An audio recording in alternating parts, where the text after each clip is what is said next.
The flash of red and blue lights shattered the quiet calm of our suburban afternoon, cutting through the air like a siren in a cathedral. On my phone's security feed, I saw 2 officers storm through the gates of Willowbrook Estates, their expressions carved with urgency. And there on my front porch stood Karen Whitfield, our self-appointed HOA monarch, clutching a gleaming key as if it were a royal scepter. Her face burned scarlet with rage as she pounded on my locked door, shouting accusations into the silence, unaware that my 12-year-old son, Leo, sat just feet away, calmly recording every second on his phone. What Karen didn't know was that the tables were about to turn in. She'll soon be the one under the spotlight, not me. This is how an entitled HOA president learned the hard way that not every door opens just because she demands it, and that calling the cops can sometimes backfire spectacularly. My name's Marcus Chen. I'm a single father and a software engineer.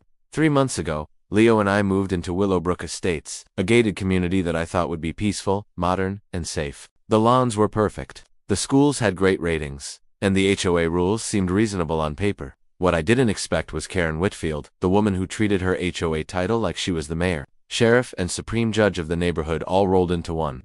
From day one, she made it clear she didn't approve of what she called unsupervised children. The first time she saw Leo walking home alone from the bus stop, she cornered me in the driveway like she was doing me a favor. With that sugary tone that barely hid the insult, she said maybe I should consider after-school care because according to her, single parents often struggle with proper supervision. I told her politely that Leo was 12, smart, independent, and completely fine being home for a couple of hours after school. Plus I worked from home and kept an eye on him through our smart security system. That should have been the end of it. But Karen wasn't the type to back down when told no. A week later, she started making up new rules that weren't written anywhere. She claimed the HOA bylaws prohibited children under 16 from being left alone at home. When I asked to see those bylaws, she told me they were being updated and I'd get a copy soon. That copy, of course, never came. Over the next few weeks, Karen's obsession grew.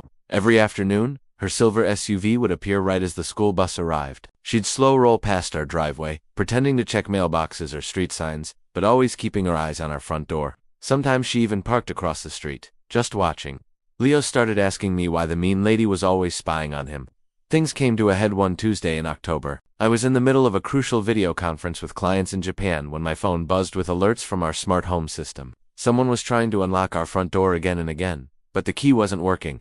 Then came the sound I'll never forget. Karen's shrill voice echoing through the security speakers, ordering Leo to open the door immediately. My blood ran cold as I switched to the live feed. There she was, jamming a key into the lock, muttering something about an HOA master key and a welfare check. Leo, bless that kid, stayed calm, just like we practiced. He pressed the panic button that sealed the house and activated every security camera. A second later, my phone rang. Dad, Leo said steadily, that Karen lady's trying to break in. She says she has a master key, but it's not working. I told him he did everything right and to stay put through the speaker. I spoke directly to her. Karen, you are trespassing. Leave my property now. Instead of leaving, she doubled down. Her face turned redder than a stoplight as she pulled out her phone. That wasn't safety, it was criminal intent. That's when I showed them the file I'd been compiling for weeks. Screenshots of her fake HOA rules, dated notes of every time she'd parked outside to watch Leo, and witness statements from neighbors. Mrs. Rodriguez across the street had even shared her doorbell footage. Karen sitting in her car for 20 minutes straight, eyes locked on her house. Officer Martinez's tone hardened. He reminded Karen that filing a false 911 report about a child in danger was a serious misuse of emergency services. The more he spoke, the smaller she seemed. The once arrogant president of the HOA was shrinking under the weight of her own lies. Outside, neighbors started to gather, watering plants, pretending to check mail, but clearly watching the whole scene unfold. A few phones were raised. The gossip train was already boarding, Karen noticed. Too, her face flushed red, then pale, as the authority she'd clung to for years dissolved in front of her audience. Officer Thompson asked to see the HOA bylaws granting her any right to enter a resident's home. Karen faltered, claiming the documents were at her house. Thompson cut her off gently but firmly. Ma'am, no HOA policy overrides state property laws. You cannot enter a private home without permission. Then came the words I'll never forget. Karen Whitfield, you are being cited for attempted unlawful entry and false reporting to emergency services. Her mouth opened, but no sound came out. She sputtered about her leadership duties and neighborhood safety, but the officers were unmoved. As they wrote up the citations, I calmly informed them that I'd be pressing charges and my attorney would follow up. The mention of an attorney drained the last color from her face. The next HOA meeting was legendary. Word had spread faster than wildfire.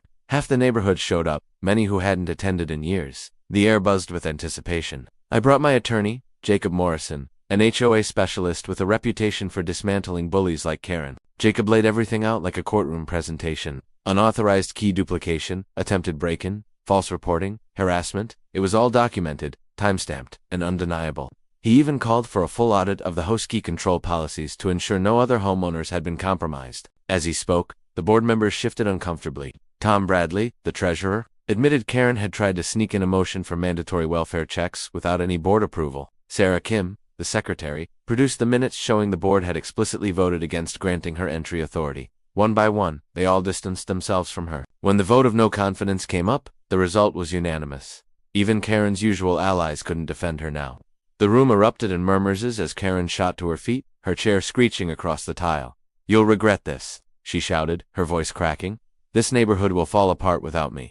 Then she stormed out, heels striking the floor like a retreating drumbeat. But the consequences didn't stop there. The false reporting charge carried a $5,000 fine. The unlawful entry charge, amplified by the fact she had premeditated the act by duplicating a key, became a misdemeanor. Her prized real estate license, the one she never stopped boasting about, was swiftly suspended pending investigation. When our civil case finally reached the courtroom, the judge didn't hold back. Karen's campaign of harassment, false accusations, and emotional torment toward Leo was laid bare for everyone to see. The verdict was decisive: $15,000 in damages and legal fees, a lifetime ban from any HOA position, and 100 hours of community service. Then came the final nail in the coffin: a restraining order. She was prohibited from coming within 100 feet of our property. I'll never forget the look on her face as the judge delivered the ruling. The same woman who once strutted through the neighborhood barking orders now stood trembling in her designer heels, mascara running as the bailiff read her probation terms. For years, Karen Whitfield thrived on control rules, power, and intimidation. But that October afternoon, when she used her fake master key, she didn't open my door. She opened the one door she could never shut: the door to her own downfall.